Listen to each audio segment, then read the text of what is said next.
Hey everyone, and welcome to another edition of the Application Security Insights with Certus Cybersecurity.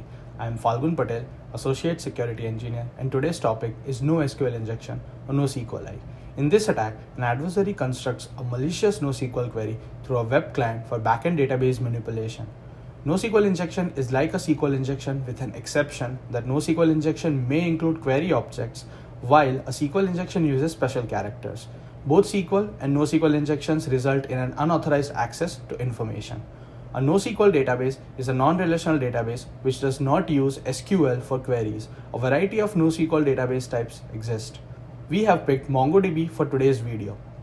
MongoDB does not follow a query language, making it impossible to break out of a query syntax by using special characters.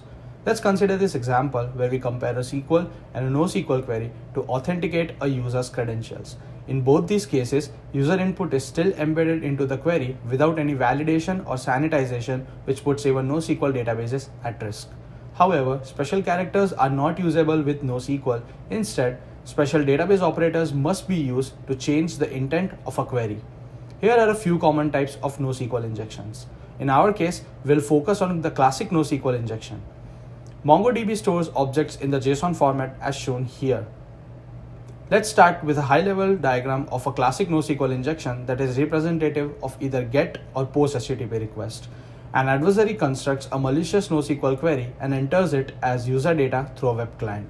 The database then executes the code as a legitimate database query and returns data outside of its intended context. To showcase the impact of NoSQL injection, we have created two vulnerable PHP web login pages where one accepts login via HTTP GET request and the other accepts login via HTTP POST requests. Since PHP is a server-side logic, the only code visible in the web client console is HTML. For a basic authentication bypass, an adversary can try to enter MongoDB operators in field values like $EQ, $NE, or $GT. Here's an unsafe way to build a database query in the PHP application using a POST request, where the parameter values are taken directly from a user's form entry. The server-side logic portion takes untrusted user data as input to the query. In this snippet, POST username retrieves the user data and passes it directly to the find method helper for building the query.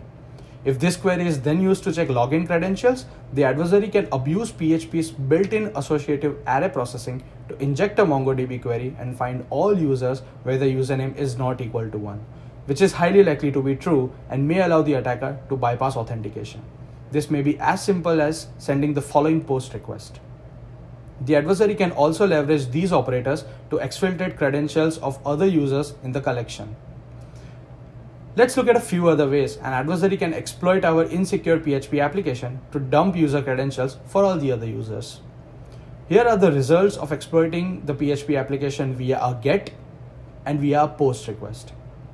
So how do we protect our organizations against NoSQL injections? We use typecasting to initialize POST parameters as string literals and filter out all other data types. Defense in depth will, however, require a combination of these mitigating options. Thank you so much for joining us today, and please don't forget to comment what kind of videos you want us to cover next.